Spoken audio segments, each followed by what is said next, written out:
Então já peço para o pessoal que está aí deixar like, se inscrever no canal, né, comentar, fazer sua pergunta, participar com a gente aqui mesmo. Tá? É uma semana livre para o Vasco da Gama, né? Treinar, aprimorar, e um jogo teoricamente mais fácil, né? Não dá para dizer que tem adversário fácil no campeonato, mas é um time que voltou para a Série A esse ano, não tem tantos recursos financeiros como o Vasco, e o jogo é em São Januário. Então, um jogo para ganhar, fazer os 6 pontos e melhorar aí a condição do Vasco na tabela. Exatamente. Falar sobre esse jogo, falar sobre escalação, né? Tem uma chance grande aí do Payet não estar relacionado, sentiu dores no treino. Vamos falar, vamos colocar isso aqui também. No Pix aí. Eu gostaria de ter o dinheiro, Jonathan. Eu gostaria mesmo de comprar o Vasco, acabar com toda essa história, né, de não reconhecimento da SAF em favor da instituição, essas brigas internas que acabam acontecendo, porque, na verdade, todo mundo cuida mais dos seus interesses pessoais do que o interesse do clube. Mas eu, sinceramente, estou muito decepcionado com essa empresa 777. Então, eu adoraria ter o dinheiro e, garanto que ia ter um projeto gigantesco esportivo para que o Vasco fosse campeão já de imediato, sem essa história de médio e longo prazo, né? Porque o mercado oportunizou, só veio a partida que fez o Scarpa no jogo da Libertadores ontem, né? Fez 2 belíssimos gols. O mercado oportunizou a possibilidade de contratar um monte de jogadores bons, só que com uma média de idade um pouco maior, que aí não tem nada a ver com o que pensa a 777. O pessoal, gente, só para. Eu sei que tem.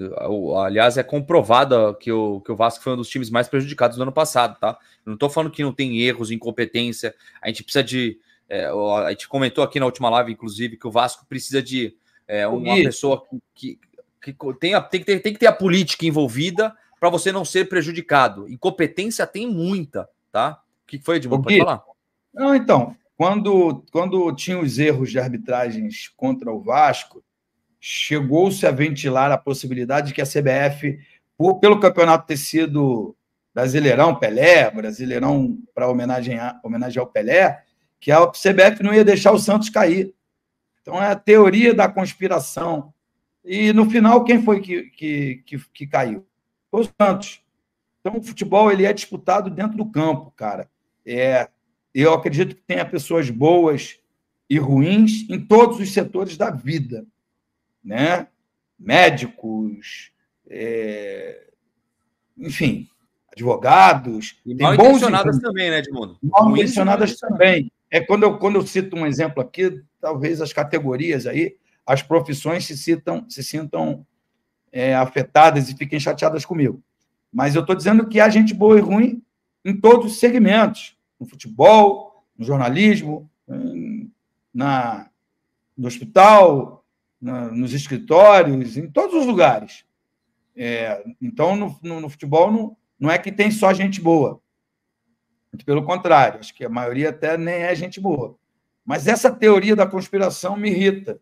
Eu acho que se for comprovado mesmo que teve manipulação, a gente vai falar aqui e meter o pau em quem manipulou, né? Com nome e sobrenome. Mas acho que até agora não há nenhuma prova de que isso de fato existiu. E se tiver, gente, eu sou o primeiro a vir aqui e falar, gente, tem a prova, que sejam punidos, pelo amor de Deus, tá? Eu só tô falando que ainda acho muito inconsistente. E vocês acham mesmo? O Rafael Rezende mandou superchat também. Só no Vasco, quem faz algo pelo clube é proibido de fazer. E quem não faz nada impede a vida de quem está fazendo. Obrigado por tudo, Zé Colmeia. Esse negócio do assunto do Zé Colmeia, que está repercutindo nas mídias sociais aí, o Rafael Rezende mandando o seu protesto aí, Edmundo. Você quer falar sobre isso ou não? Para mim é novo, eu não estou a par do que está acontecendo. Neste momento, o que eu sei é que o Zé Colmeia é muito ligado ao Lúcio Barbosa e, consequentemente, a 777, e ele faz duras críticas ao Pedrinho, né? Na pessoa física, porque na gestão não há muito o que fazer, e o que há para fazer, me parece que o Pedrinho está fazendo com o máximo de dedicação. Eu me dou bem com os dois, né? Com o Pedrinho e com o Zé Colmeia. Então, para mim, fica complicado tomar algum partido, estar do lado de alguém, mas eu concordo com o Rafael. As pessoas que gratuitamente querem ajudar o Vasco, elas têm que ter moral no Vasco. Mas também não dá para ficar criticando com interesses pessoais, né? Então, acho que aí é aquela história que eu falei, né? A casa que falta o pão, todo mundo briga e ninguém tem razão. E acho que é mais ou menos isso, porque se o Vasco tivesse lá na ponta da tabela, ganhando títulos, essas coisas aí iam passar despercebidas, porque eu acho que não pode ser por vaidade. Eu acho que tem que ser por merecimento. Exato. Obrigado, viu, Rafael, pelo seu superchat aí. E é isso, gente. Tá certo. Tem que ajudar o Vasco, independente de qualquer coisa, né? Tudo em prol do Vasco. Fábio, obrigado, viu, Fábio, pela mensagem. Abraço, Ed Gui, sou teu fã. Ed, sou teu fã. Parabéns, Gui. Sempre notícias sempre verdadeiras do Vasco. O canal é top. Obrigado mesmo pelo elogio. Obrigado a todo mundo que tá chegando. Eu tô vendo que tem muita gente nova, viu, Edmundo? Chegando pelo Twitter. Muita gente que não conhecia o canal falando, pô, como assim? Da onde vocês estão fazendo a live? A gente tá fazendo aqui do YouTube. E a gente acabou compartilhando também com o Twitter essa live do Mundo Ed. Então, quem não conhece ainda o canal Mundo Ed no YouTube, vem para o YouTube aqui para conhecer, se inscreve no canal, compartilha. Temos o clube de membros, a gente faz lives todos os dias, todas as segunda, quarta e sexta, tem lives pós-jogos também, tá? Então, vem aqui, se inscreve no canal, no YouTube também, tá bom, pessoal do Twitter aí, que tô vendo muita gente diferente aqui. Beleza? Vamos embora falar dos próximos assuntos aí, Edmundo, porque tem algumas, né, no Vasco da Gama. Antes de falar sobre o que o Vasco lidera as estatísticas do Brasileirão, eu vou falar disso depois. Antes, o Payet sentiu algumas dores no treino, né? Os especialistas falam que é normal, tudo, mas ele segue como dúvida para o jogo contra o Criciúma. E eu acho que é muito importante, inclusive quem deu essa notícia é o pessoal da Atenção Vascaínos, tá? Para dar o crédito aqui, é claro. Falam que é normal, ele vai precisar estar 100% para enfrentar o Criciúma. Não adianta eles... aquele negócio que às vezes eles usam de... Pô, se tiver 50%, pode entrar no segundo tempo. Como esse negócio do joelho é um pouco mais preocupante, Edmundo, estão querendo poupá-lo assim, né? E usá-lo só quando tiver 100%. E eu acho muito importante isso, né? Porque a gente sabe como funciona o joelho, né? Se você volta antes de estar totalmente fortalecido e recuperado, a chance de ter uma lesão pior é grande, né? Então, eu acho que tem chance do Payet não voltar ainda nesse jogo do final de semana. O joelho sempre requer uma atenção especial. Se fosse sábado, uma final de campeonato, seja ele qual for, vale a pena o sacrifício. Como é um campeonato de 38 rodadas, embora ele não tenha jogado nas 3 primeiras, ainda há muito campeonato pela frente. Então, vale ter prudência para que ele volte 100% da sua forma física e técnica. Mas também tem a ansiedade do jogador, que uma vez que ele faz a transição, né, do departamento médico para o campo, ele acha que está apto, acha que está 100%. Mas sempre tem uma dorzinha ou outra. Eu acho que tem que ter uma boa avaliação para que ele esteja apto a jogar o campeonato inteiro. Não só este jogo que eu entendo, acredito, que é um jogo que o Vasco vai conseguir vencer, independente da presença ou não do Payet em campo. Exatamente. E você já chegou a jogar machucado, Edmundo? Não. Cara, eu fiz uma artroscopia no joelho, eu joguei com 6 dias. Um jogo de Copa do Brasil contra o Cruzeiro. O Vasco tinha perdido fora por 2-1, precisava ganhar em casa. Na época, tinha a história do gol fora. Então, se ganhasse de 1-0, classificava. E aí eu joguei o jogo inteiro, joguei bem. O jogo foi 1-1. logo no comecinho do jogo, o Cruzeiro abriu o placar. Aquele Cruzeiro de 2003 lá, que bateu todos os recordes, ganhou a tríplice coroa. Enfim, eu joguei, mas depois as consequências foram ruins, cara. Fiquei com uma tendinite gigantesca. Fiquei, sei lá, mais um mês e pouco parado depois. E como é joelho, qualquer dorzinha dá medo. E, na verdade, era só uma tendinite. Então, eu não aconselho, não. A não ser que seja esse Cruzeiro mesmo. Então, eu não aconselho que você faça. Em outras ocasiões, já fiz infiltração, enfim, já joguei no sacrifício, mas eu não sou muito parâmetro, tá, Gui? Eu até costumo dizer em casa aqui que eu não sinto dor. Eu tenho muita dificuldade de sentir dor. Então, eu jogava com dores. E entendia, e é uma coisa que para mim é real, que o atleta profissional tem microlesões todos os dias. Então, se ele esperar para ficar 100% sem dor, ele não vai jogar nunca. Mas isso é a minha cabeça, tá? Isso é a cabeça do Edmundo. E cada um tem um jeito de agir e pensar. O pessoal está pedindo para comentar sobre o Pumita Rodrigues também, que ele perdeu espaço. O que está acontecendo com o Pumita? E tem gente que está falando também, Edmundo, de tentar utilizar o Pumita na ponta direita, já que ele não está dando certo na lateral.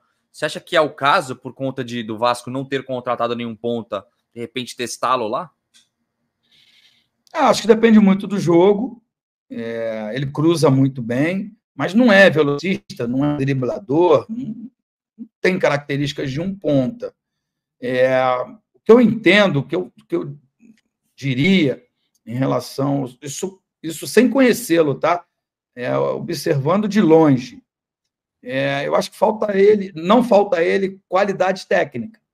Acho que ele é um bom lateral, tanto que é lateral da seleção uruguaia, esteve na última Copa do Mundo, mas acho que falta tesão nele, falta vontade. O que sobra ao Paulo Henrique, né, que é vontade, que é disposição,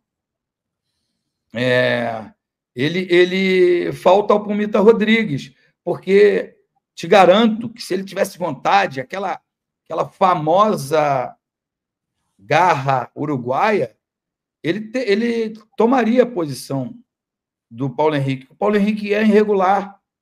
Não é todo jogo que o Paulo Henrique joga bem, né? Mas o técnico prefere alguém que se entrega, que se doa e que joga com alma, joga com coração, do que o outro que é tecnicamente melhor.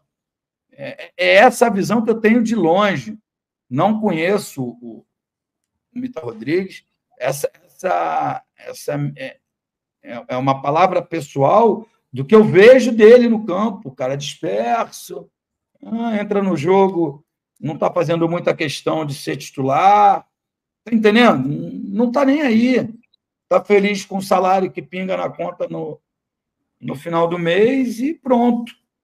Entende mais ou menos o que eu quero dizer? Está esperando aí o contrato acabar, ele vai embora livre, ou o Vasco vende ele no meio do caminho, sabe? É aquele cara que vai passar a carreira e vai lamentar as oportunidades que teve, e acho que uma dessas oportunidades gigantes é vestir a camisa do Vasco. É essa a maneira que eu enxergo, sem nenhuma crítica pessoal ao atleta. E Edmundo, você acha que isso que está acontecendo hoje na lateral direita pode ter causado a queda de rendimento do Paulo Henrique? Porque muita gente fala que ele caiu bastante rendimento. De repente é por não ter uma sombra também, né? A gente não é nem por mal, tá? Não tô falando que o jogador faz isso por mal. Mas ele vê que no banco de reservas não tem ninguém ali. O Rojas entra mal, o Pumita nem entra para jogar. Quando entra, os caras colocam ele no meio de campo, etc. Dificilmente entra na lateral. De repente, pode ser que por conta disso também não tem uma sombra ali, né? É importante ter um elenco qualificado por causa disso, né? Eu falo muito que a competição interna faz você estar melhor preparado para quando tem a competição externa, né? Que são os jogos. O que eu acho que acontece, aí é a opinião sobre o Paulo Henrique, ele não é tecnicamente um jogador fantástico. Tecnicamente, o Pumita é até melhor do que ele. Mas ele joga pela vontade, pela disposição, pela garra. E quem tem só ou como principal requisito, a garra à disposição, nem sempre vai jogar bem. O momento é espetacular do Verratti, não é? Ele também não é um jogador espetacular tecnicamente, mas ele é um goleador. Então, ele estava correndo, estava lutando, mas não estava conseguindo fazer os gols. Né? Passou em branco aí numa boa parte dos jogos do Campeonato Carioca. Mas a crítica não acontecia, porque ele corria e lutava. Mas ele também não tem sombra. Então, eu acho que quem faz gol consegue se redimir.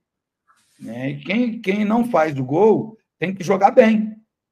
E é o que não está acontecendo com o Paulo Henrique. Ele, como não faz gol, como ele não é goleador, hora ou outra, o futebol dele não vai aparecer, porque ele é só. Ou é só não, porque eu digo que para chegar como profissional no Vasco, no Atlético Mineiro, o clube que ele jogava, você precisa ter alguma qualidade. Não dá para ser ruim de tudo e ser profissional de dois gigantes como esses que eu citei. Mas ele tem como maior qualidade o vigor físico. Então, isso aparece menos, né? É menos vistoso, principalmente nas derrotas. Né? O Vasco vem de duas derrotas. Edmundo, há chances da associação e SAF se aproximarem totalmente zero? Não teria uma aproximação pelo bem do Vasco? Não tá falando Diogo Jacob aí, Edmundo. Bom, Diogo, pelo que eu sei, essa aproximação, essa decisão, ela deveria partir da SAF, porque ela tem 70% das ações e ela, de acordo com o contrato, ela manda 100%. E aí eu acho justo que a associação não concorde. Então, eu acho que essas chances elas deveriam vir da SAF. E me parece que nas reuniões que aconteceram, as últimas aí com o dono, né, com o proprietário, ele deixou bem claro que não abre mão da administração, né? E aí não compartilha. Então, eu acho pouco provável que exista. Eu acho que, pelo que eu ouvi, acho que agora está próximo aí da SAF e a associação lançarem os seus balanços da temporada de 2023. E aí é que a discrepância de números será ainda maior. Pede para o Edmundo falar da dívida. Por favor, Edmundo, fala da dívida. O que aconteceu? Cara, saiu no GE, né, Edmundo? Não sei se você acompanhou, sobre a dívida ter saltado de 25 milhões para 200 do associativo. Só que, cara, isso aí, desculpa se for ignorância minha, né? Mas isso é por conta de outras gestões, né? E aí saiu no GE aqui falando, né, que na verdade vai sair o balanço financeiro de 2023, né? É até terça-feira que vem, se eu não me engano, né? E aí parece que está apontando um aumento da dívida de 25 para 200. Mas é óbvio que isso não foi feito agora no começo desse ano, né, Edmundo? Bom, Gui, esse é um outro assunto de suma importância e é preciso ter muita calma, muita tranquilidade. Quando você compra uma empresa e diz que vai pagar 1.400 bi, e, na verdade, você paga só 700, já tem um erro de intenção aí muito grande. Tá? E aí eu vou culpar diretamente o Jorge Salgado, o último presidente. E aí quem compra fala o seguinte, eu paguei 700 milhões por 70%. Se aparecer outra dívida, você vai ser diluído. Então, eu acho que essas dívidas elas foram escondidas, porque essas dívidas não foram adquiridas a partir da compra da 777. Entende? Entendeu mais ou menos o que eu quero dizer? E qual é o grande risco dessa história? Comprei 70 e levo 90. Porque se essas dívidas elas forem para a 777, o clube associativo será diluído. Então, é mais ou menos nisso aí que eu acho que a grande confusão vai estar muito mais próximo de acontecer. Vocês não acham que diversos jogadores indicados pelo Ramon Dias não vingaram? É difícil falar isso, né, Edmundo? Porque normalmente o treinador não indica um jogador só, né? Ele indica 1, 2, aí no terceiro ele fala, pô, pode ser esse aqui, né? Não dá para saber quais ele realmente indicou e queria, né? Então, contratar é difícil pra caramba, é uma arte. Né? Você contrata, às vezes o cara arrebenta num clube e não arrebenta no outro. Eu acho que culpar A, B ou C, dizer incompetência, não sei o quê. Agora, tem jogador que já se mostrou bom num clube e tem mais chance de ser bom no outro. Tem jogador que já se mostrou ruim num clube, né? Vou citar o Robson Bambu. Ele foi ruim no Atlético, ele foi ruim na França, ele foi ruim no Corinthians, aí o Vasco contratou. Esperavam o quê? Que ele fosse bom no Vasco? Se tem um exemplo aí, daqui a pouco alguém manda para ele vai ficar bravo comigo. Enfim, foi só um exemplo. A gente pode falar de uns 10 aí que foram contratados pelo Vasco na temporada passada e que já até saíram, né? Então, tem jogadores e jogadores. O técnico de um clube, ele quer sempre o melhor para o clube. E dentro das expectativas financeiras que o clube tem para gastar. Né? Porque, com certeza, ele gostaria de ter indicado o Messi, o Cristiano Ronaldo, o Neymar, mas esses aí não estão dentro do orçamento do clube. Né? Principalmente a 777, que tem como prioridade contratar jogadores jovens para que eles sirvam de revenda no futuro. Então, a chance de erro ela é muito maior. Né? Agora, o Ramon Dias indicou muito o argentino, né? E eu sempre falo aqui, o argentino bom está na Europa. O argentino médio está aqui no futebol sul-americano. Então, a chance de que ele seja craque é muito, muito, muito menor. Embora tenha muitos argentinos, como o Verratti, que é argentino, o Sforza, que vieram e estão jogando muito bem com a camisa do Vasco. Exato. Vou soltar. Tem gente pedindo a volta do Brax aqui, ó. Só volta não, né? Se eu soubesse que o Matos faria trabalho ridículo, meteria o Brax. O Brax já tinha espécie de intimidade com a 777. Quem diria, Edmundo? Como muda voltas, Edmundo? Pelo amor de Deus. Não é o caso, eu acho, tá? Mas, pelo amor de Deus, até isso tá rolando, hein? Então, cara, o Brax, ele foi mais ativo, né? O que é ativo? O Vasco não tinha um time de Série B e subiu, precisava disputar a Série A. Então, você precisou contratar ali 20, 25 jogadores, a chance de errar é ainda maior. Concorda? Agora, nessa janela, o Vasco já tinha um time. Precisava contratar pontualmente. E aí eu acho que os erros pontuais foram ainda maiores. Porque, vamos falar, Rojas não é titular. João Vitor não é titular. Só os mais caros. O Adson não é titular. Quem mais? Que veio só nessa janela aí. Se for o Galdames. Quem mais? O Galdames Cleiton. Cleiton também uma grana. Então, tem um monte de erro. Então, assim, é difícil realmente saber quem é que fez o pior trabalho. Agora, para mim, o Matos errou tentando acertar. O Brax errou sabendo que ia errar. Os dois que vieram do Santos lá, Carvajal e o outro, De Luca, Juan Cruz. Pô, esse aí você já sabia que ia errar. Não precisa ser nenhum mago da bola. Concorda ou não? Sim, sim. Bambu, foi mais incompetência, né? Já tinha um monte de jogador que a gente sabia que ia errar. Embora foi ele que trouxe o Paulo Henrique, foi ele que trouxe o Léo Jardim, foi ele que trouxe o Léo Piton, o Lucas Piton. Tá entendendo o que eu quero dizer? Aie, então, depois. Aie, Verratti. Então tem acertos e erros. Então não dá só para a gente ficar aqui criticando. Há de se entender para poder ter coerência nas críticas. Então, é isso aí, vascaíno. Ficamos aí com o Edmundo e ele explicando aí sobre o que tá havendo dentro do Vasco, o que nem ele falou, que nem um inscrito falou, por que o Edmundo não compra o Vasco?